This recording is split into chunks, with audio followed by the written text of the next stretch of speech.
Hola, buenas tardes a todos y a todas. Eh, Mi nombre es Walter Múscolo, soy director del Instituto Superior de Formación Docente y Técnica número 24 de Bernal. Eh, Estamos compartiendo con ustedes este material porque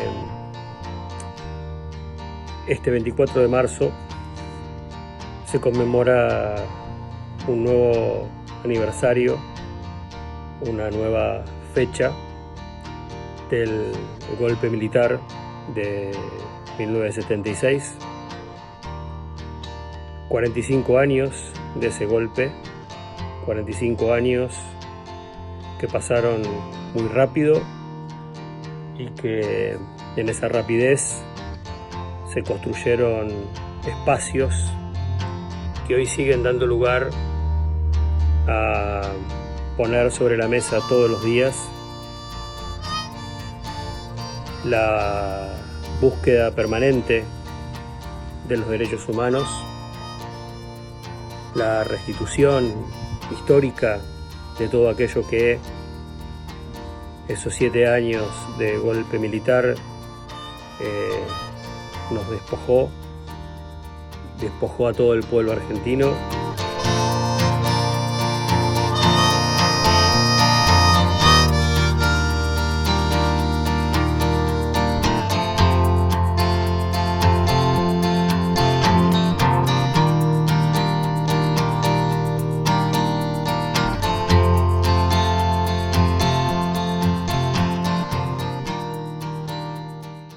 Este 24 de marzo la sociedad argentina va a conmemorar 45 años del golpe de Estado.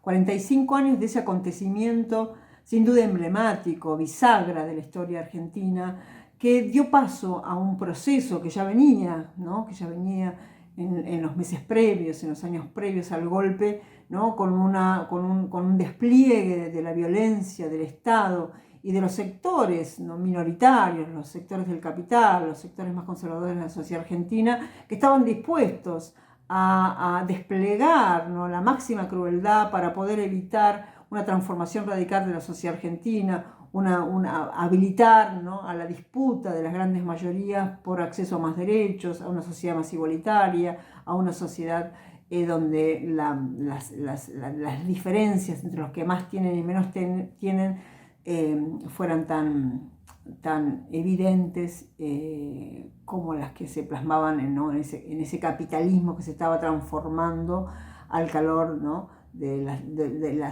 desarticulación de los estados de bienestar, de un modelo de desarrollo que posibilitaba, ¿no? la mejora del ingreso de las grandes mayorías, ¿no? Y la dictadura militar sin duda dejó una sociedad muchísimo más desigual, una sociedad con muchísimos problemas que fueron los que enfrentó la democracia en aquellos años 80, donde la memoria de la dictadura, sin ninguna duda, la construcción de sentido sobre ese acontecimiento, fue sin ninguna duda un elemento fundante de esa democracia, ¿no? Que después también demostró que podía ser un medio para que esas minorías también, ¿no? pudieran avanzar con proyectos como en los momentos neoliberales de la democracia, en proyectos excluyentes, en proyectos que implicaban políticas de una altísima regresión social y de vulneración de derechos, bueno, un montón de elementos que todavía son los grandes desafíos de la sociedad argentina. Pero decía que la memoria de la dictadura, la construcción de sentido sobre ese acontecimiento, que es un acontecimiento que no pasa, que sigue produciendo sentidos, significados, que está en el núcleo de la disputa de la sociedad argentina, ¿no? De a dónde queremos ir, cómo queremos ser, en qué nos queremos convertir como sociedad, ¿no? Cuál es nuestro horizonte como sociedad y que se inscribe en las disputas por el presente, ¿no? Una memoria que es, digo, constitutiva de, ¿no? y donde de ese desafío.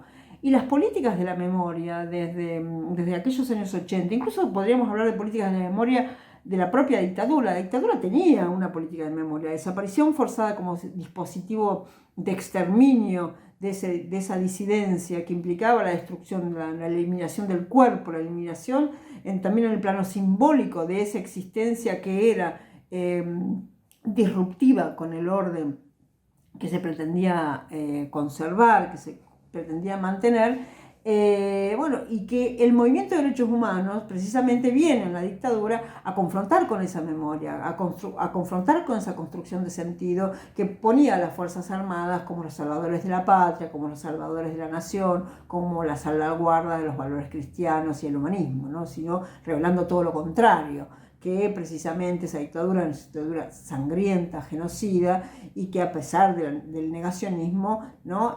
Comenzaba a esa sociedad que comenzaba a ver lo que efectivamente estaba pasando. Y ese fue el movimiento de derechos humanos, que también desplegó, ¿no? En esa resistencia, en esas fotos que las madres llevaban en su pecho, o en ese nombre que bordaban en el pañal, en esas rondas, que claramente confrontaban radicalmente con ese relato de la dictadura sobre sí misma. Y ahí, en algún sentido, empiezan esas políticas de la memoria que las entendemos como los procesos de construcción de sentido sobre el acontecimiento, que claramente siempre están en disputa, como están en disputa también al día de hoy, pero con otra configuración totalmente distinta, ¿no?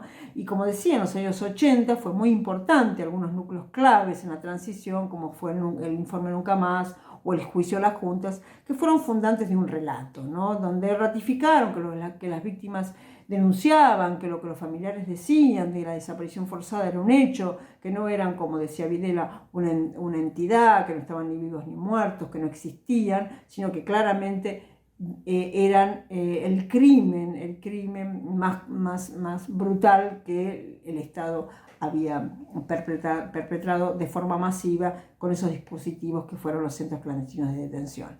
Y la democracia siguió, ¿no? Y los distintos gobiernos siguieron pensando la dictadura como un núcleo fundante que se revisitó de variadas maneras. Decíamos que en esos años 80, en Nunca Más y el juicio a las juntas, ¿no? Inscriptas esas configuraciones narrativas en lo que se denominó la teoría de los demonios, donde se pensaba que ese pasado tenía dos responsables básicamente, una eran las Fuerzas Armadas y el Estado terrorista, y otra eran las organizaciones revolucionarias, ¿no? Ese relato también que fue fundante y que le puso límites a las aspiraciones de la democracia, ¿no? La democracia debía en algún sentido amortiguar el reclamo, ¿no? Contenerlo, no excederse en la demanda ni en las demandas hacia la democracia, ¿no? Bueno, esas ideas que se pusieron en tensión también en los 80. En los años 90, con el menemismo, la teoría de la reconciliación nacional, ¿no? Que ya no tenía más sentido mirar hacia el pasado, ¿no? En un régimen de historicidad claramente neoliberal, donde el presente era el único tiempo que importaba, el presentismo, ¿no?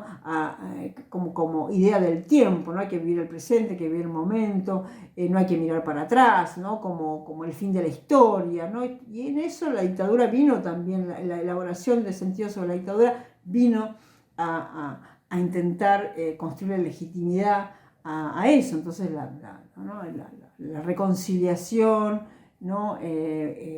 Como forma del nunca más porque, bueno, nos reconciliamos, entonces el perdón como vía para la reconciliación nacional, que significaron los indultos y también las leyes de amnistía que se implementaron años antes en el fin del mandato de Alfonsín, hasta finalmente llegar al momento del kirchnerismo, que es el momento ¿no? Bueno, y en los 90 también el movimiento de derechos humanos, el otro movimiento político que confrontó con el neoliberalismo, que también puso al relato sobre la dictadura como parte de esa disputa, reconociendo a la dictadura como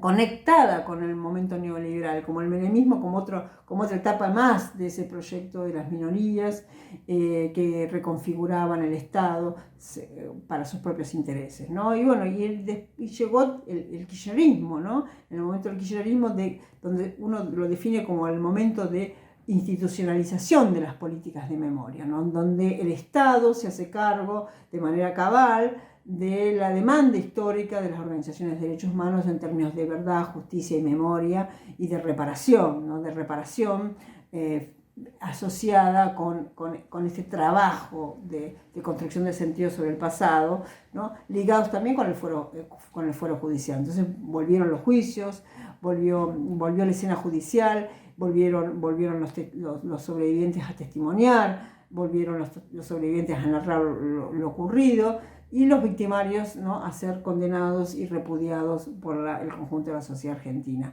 Y con esta institucionalización de las políticas de memoria se avanzaron en otros aspectos, como por ejemplo el tema de la constitución de archivos, como el archivo de la Comisión Provincial por la Memoria, el proceso de desclasificación de los archivos de la represión, como es el que gestiona la comisión, que es el archivo de la Dirección de Inteligencia de la Policía Bonaerense, y también las políticas educativas, ¿no? Claramente el 24 de marzo como feriado nacional, inamovible, como una fecha central en nuestras efemérides para ser parte de las conmemoraciones que son constitutivas de la identidad de las nuevas generaciones, ¿no?, que es ese pasado que gestiona la escuela, ¿no? Entonces, digo, la institucionalización de las políticas de memoria tuvo algunos ejes centrales. Uno fueron la apertura de los juicios con la nulidad de las leyes de evidencia de vida y punto final.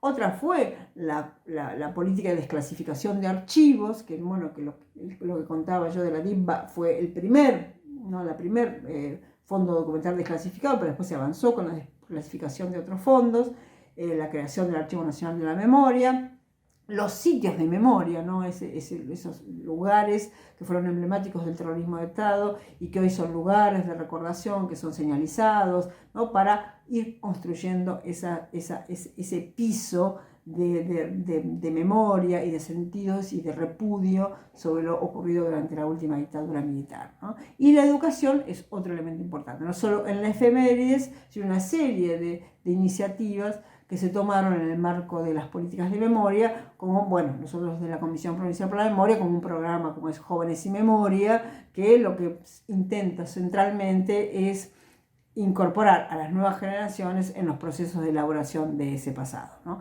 Bueno, en eso estamos como sociedad todos los años, conmemorando, todos los años repensando lo que pasó, como una forma también de seguir repensando quiénes somos, de dónde venimos y sobre todo en qué sociedad queremos convertirnos, ¿no? Los procesos de memoria están siempre atravesados por estas preguntas, por esos sentidos.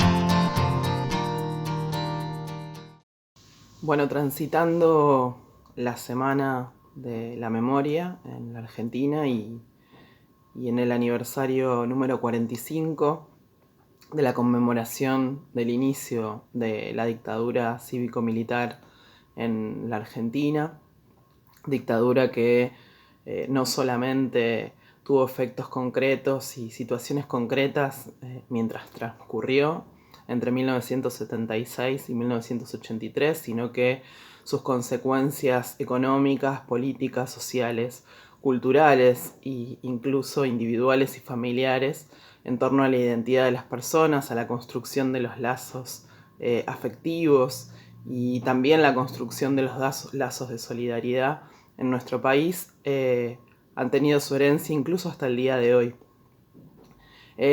A partir de esa historia, la historia que inaugura, que concreta, mejor dicho, la dictadura del 76, los mecanismos de aplicación, de sometimiento, de disciplinamiento social, de aplicación de políticas neoliberales que iban a conducir a la Argentina al empobrecimiento sostenido, que iban a quebrar de alguna manera los lazos de solidaridad y de construcción colectiva, que durante muchísimas décadas se habían construido y se mantenían a través de organizaciones políticas, sindicales, religiosas, culturales.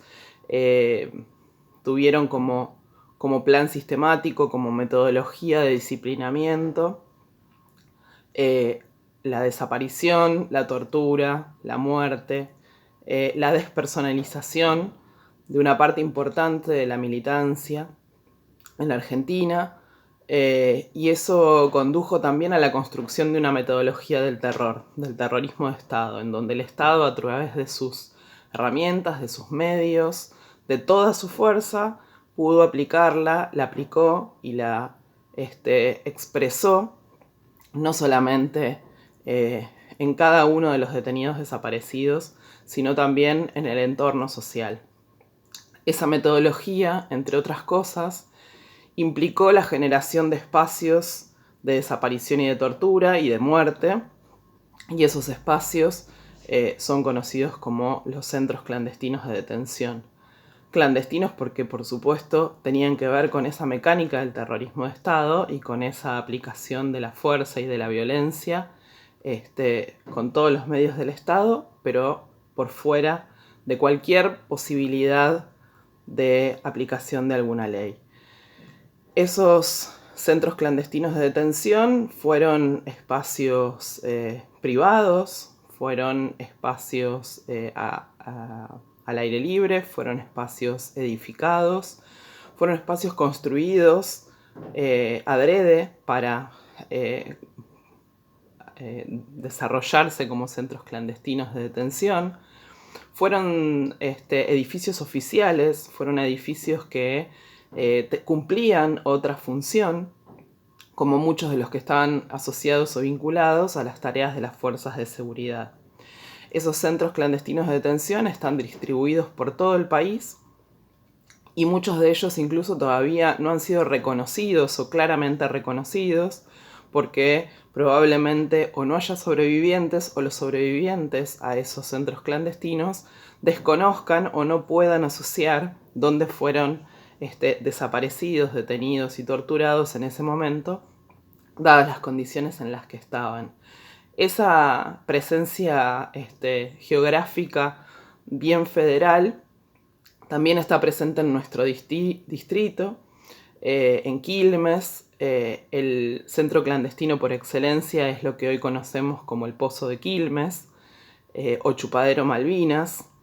El Pozo de Quilmes o Chupadero Malvinas hoy son ex centros clandestinos de detención, pero fue, mejor dicho, la Brigada de Investigaciones de la Policía Bonaerense en Quilmes. El Pozo de Quilmes está ubicado en Alison Belli Garibaldi, a una cuadra nomás del Hospital de Quilmes. Con lo cual estamos hablando de un centro clandestino de detención que era visible a la comunidad, que cumplía un rol social y que evidentemente tenía un rol también de impunidad en cuanto a la aplicación de las desapariciones y las torturas. El Pozo de Quilmes siguió siendo Brigada de Investigaciones hasta hace un año atrás, hasta el 2020. Un poco antes de eso se logró la desafectación parcial del edificio. El edificio está conformado por 2 bloques de construcción, una casona antigua en la misma esquina, a la que llamamos el chalet, ¿sí? Y una construcción más moderna, de la década del 70, que está construida como calabozos y oficinas. Esos 2 bloques constituyen el Pozo de Quilmes. En 2015, una parte importante de organizaciones de la sociedad civil, de derechos humanos, sindicatos, partidos políticos, movimientos sociales, movimientos culturales, familiares de ex detenidos y desaparecidos, tanto del Pozo de Quilmes como de la zona, nos conformamos como un grupo en principio sensibilizados por la necesidad de que finalmente, tras muchos años en los cuales se intentó, se promovió y se propuso que la Brigada de Investigaciones fuera reconocida como un sitio de memoria y que como una parte importante de esos ex centros clandestinos de detención en nuestro país y a partir de políticas de Estado desarrolladas después del 2003 empezaran a ser reconocidos y empezaran a ser vividos y transitados como sitios de memoria. Todo este colectivo de personas y de organizaciones promovimos la ley que luego fue aprobada justamente de conformación de el ex Pozo de Quilmes como sitio de memoria. La organización colectiva y la organización social nos permitió disputar con el Estado provincial y tener el apoyo unánime de toda la Cámara de Diputados de la provincia de Buenos Aires para sancionar la ley que dio origen al sitio para la memoria ex Pozo de Quilmes. Lo que había que lograr también, además de ese reconocimiento, era la desafectación a sus funciones como brigada de investigaciones, con bastante celeridad, producto de la insistencia y del trabajo de este colectivo. Se logró que se desafectara una primera parte, que es la parte de los calabozos. Así que prácticamente desde el momento en que fue sancionada la ley, en 2016, a fines del 2016, fue desafectada la parte de calabozos. También logrando promover algo que ya desde la provincia de Buenos Aires hace muchísimos años es una necesidad, es una ley también, que es que no haya detenidos en comisarías por el hacinamiento, por la falta de dignidad humana con la cual son tratados. Pero en principio fue una alegría lograr recuperar ese espacio que perdiera su función en torno a las fuerzas de seguridad y que empezara a transitar el camino de convertirse en un sitio para la memoria. El colectivo se conformó también como una organización de derechos humanos en sí misma y es hoy el colectivo Quilmes Memoria, Verdad y Justicia, que es quien desarrolló la letra de la ley e instó para que fuera aprobada, y en ese desarrollo de la letra de la ley consideró que era fundamental que tanto la sociedad civil, como en este caso éramos el colectivo Memoria, como otros actores, especialmente el Estado provincial y municipal, fueran parte de la gestión de ese sitio de memoria, porque consideramos que el Estado, como responsable que fue del terrorismo de Estado, también tiene que ser quien modifique, quien reconozca, quien reconstruya la memoria de quienes fueron sus víctimas. Entonces la ley propone la conformación de un consejo que está conformado por el colectivo Quilmes Memoria, Verdad y Justicia, que está conformado por un representante del Ejecutivo de la provincia de Buenos Aires y que está asociado generalmente a la Secretaría de Derechos Humanos, y lo mismo en el caso del municipio de Quilmes. El cuarto actor, y además el actor fundamental también para lograr la desafectación del sitio y para ser el responsable de la ejecución presupuestaria, de la ejecución y del cuidado del edificio, es la Comisión Provincial por la Memoria. La Comisión Provincial por la Memoria es un organismo autárquico del Estado de la provincia de Buenos Aires que tiene como función justamente ser un observador en torno a los derechos humanos en la provincia de Buenos Aires, y también ha construido fuertemente un trabajo en torno a la recuperación de la memoria histórica. Ese es el modelo organizativo que definimos, elegimos y que propusimos, porque entendemos que las formas cooperativas entre el Estado y la sociedad son las que nos van a permitir y nos permiten recuperar la memoria de esos compañeros y compañeras que fueron detenidos desaparecidos. El sitio por la memoria, la verdad y la justicia, ex Pozo de Quilmes, ex centro clandestino, es hoy un espacio de tránsito, de circulación, de aprendizaje, de construcción colectiva, que pretende, por un lado,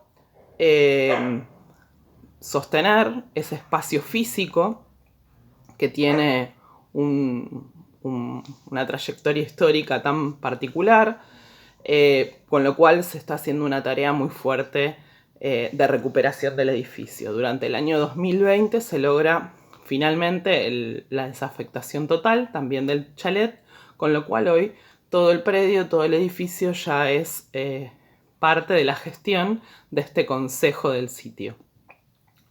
Pretende ser también un espacio de investigación, con lo cual se están recuperando las historias de todos y cada uno de aquellos que fueron detenidos desaparecidos en el Pozo.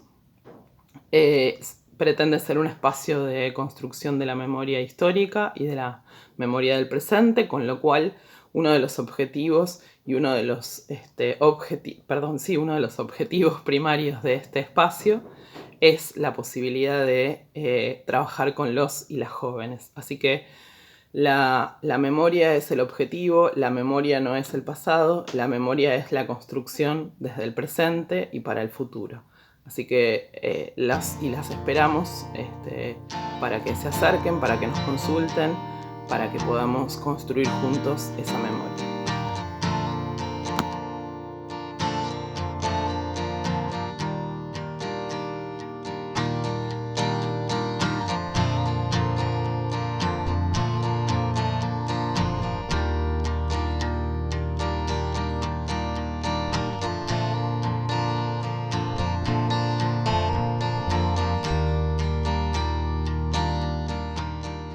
En marzo de 1976 llegó el golpe militar y con él las primeras resoluciones ministeriales que nos decían qué libros podíamos leer y cuáles no.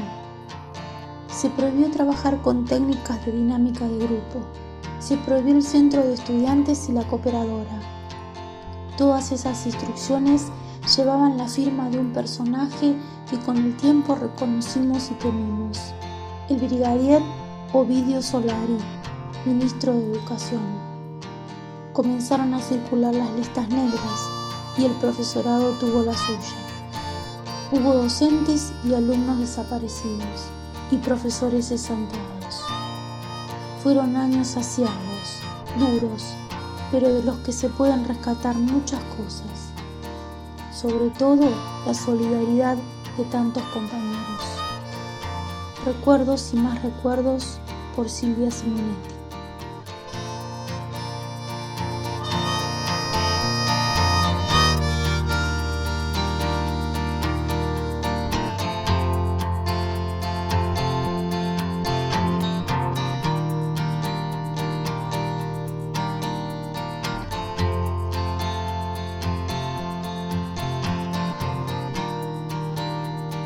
Citibel, 12 de octubre de 1977. Estimadísima Sonia, con toda su carga de brutalidad recibí los parcos despachos telegráficos que me comunicaban la resolución ministerial de apartarme de mis cátedras y de prohibirme que me postule en lo sucesivo. Porque sí, sin dar ni pedir explicaciones, sin motivo alguno, o quizás lo hubo, por defender otrora la escuela pública y laica, o por temor a que ahora desarrolle la actitud crítica en el estudio de la filosofía. En tal caso, que así sea, porque entonces la medida, a pesar de lo dolorosa, me enaltece. Pero también recibí, bien pronto, amplias satisfacciones, como su amabilísima carta que realmente me conmovió. Aprecio cabalmente sus palabras por lo que cada una de ellas en sí significa y porque de usted proviene. Y le agradezco desde lo más íntimo de mí mismo la alta estima personal que me ha revelado y el empeño que ha puesto desde su cargo en el departamento y representándonos en el Consejo. Lo ocurrido, en definitiva, anticipa lo que pensaba ser el año próximo o a más tardar el otro: limitarme a la universidad y disponer de algún tiempo para investigar y escribir. Inicio, pues, una nueva etapa que creo definitiva. Este momento es tan importante o más como aquel otro cuando decidí abandonar mi antigua profesión de técnico para dedicarme a la enseñanza de la filosofía.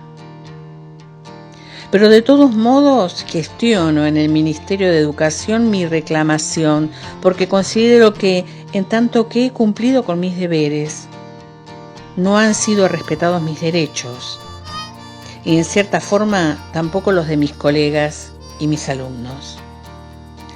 Sonia, hasta pronto, hasta siempre, y ya sabe que siempre me va a encontrar siguiendo la estela del pensamiento libre. Profesor Nikolai Marinkev. Carta de un profesor del ISFD número 24 cesanteado durante el proceso de reorganización nacional en respuesta a una misiva de apoyo.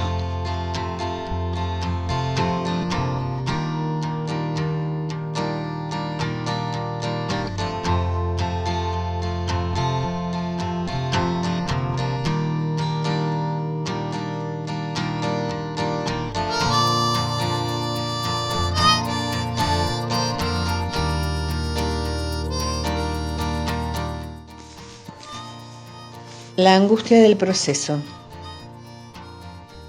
Llegó el proceso y con él la prescindibilidad. Después las noticias empeoraron.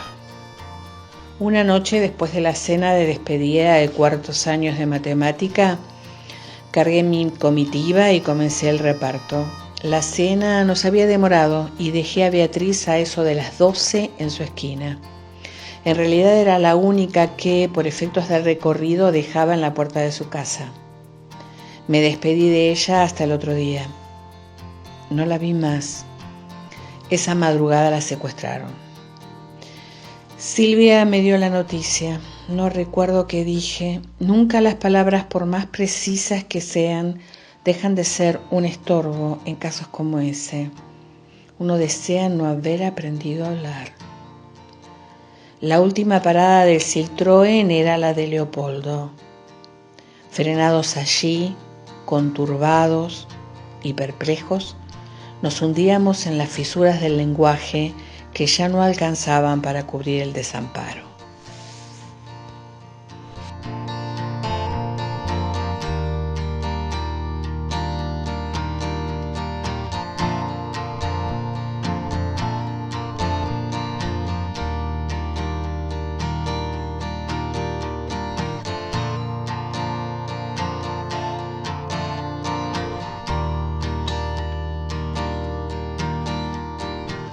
Ese pedacito de historia, un libro de actas olvidado.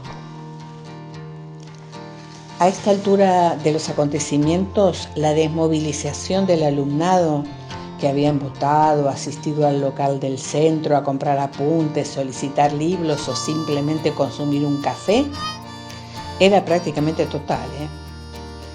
Se puede decir que fue una indiferencia premonitoria, pues antes de que se pudiera reorganizar lo que se destruyó en tan poquitísimo tiempo, ya el verde oliva de la desesperanza venía marchando. Lo peor sucedió a lo malo. Un golpe de estado derribó a Isabel, se clausuró el local del centro con todo lo que había en su interior, de lo cual nunca nadie rindió cuenta y no formó parte del patrimonio de ningún centro posterior. La historia de los hechos oficiales del centro está en un libro de actas que quedó a la paciente espera de la década del 80. En forma solemne, emocionada, fue entregada a los reiniciadores.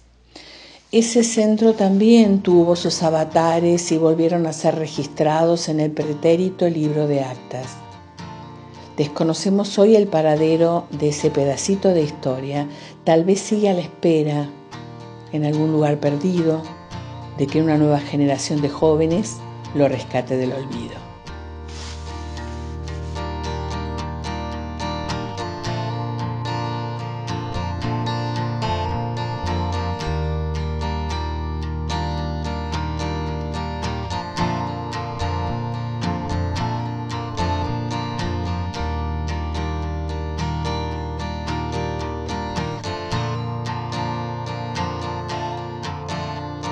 El ISFD número 24 de Bernal, para los íntimos, es un proyecto no escrito.